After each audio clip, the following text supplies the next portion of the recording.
தற்போது வந்துள்ள அண்மை செய்தி, சிங்கப்பூரும் அதன் நிறுவனங்களும் தமிழக அரசுடன் பொருளாதார ஒத்துழைப்பை வலுப்படுத்தும் என்றும் முதலீடுகள் தமிழ்நாட்டு உலகளாவிய முதலீட்டாளர்கள் மாநாட்டில் அறிவிக்கப்படும் என்றும் தற்போது ஒரு அறிவிப்பு வெளியாகி இருக்கிறது. இது தொடர்பான முழு விவரங்களையும் தருவதற்காக இணைப்பில் இருக்கிறார் செய்தியாளர் பாஸ்கரன். வணக்கம் பாஸ்கரன், இந்த அறிவிப்பு தொடர்பாக விரிவாக பதிவு செய்யலாம். சிங்கப்பூர் நாடும் மற்றும் அதை சார்ந்த நிறுவனங்களும் தமிழகத்துல 31,000 கோடி அளவுக்கு முதலீடுகளை மேற்கொள்ள திட்டமிட்டிருக்கிறார்கள்.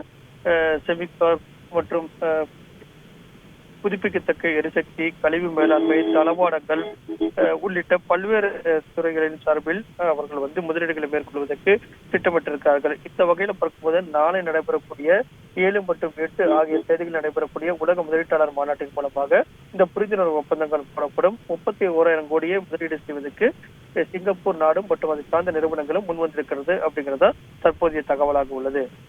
விவரங்களுக்கும் நன்றி பாஸ்கர்.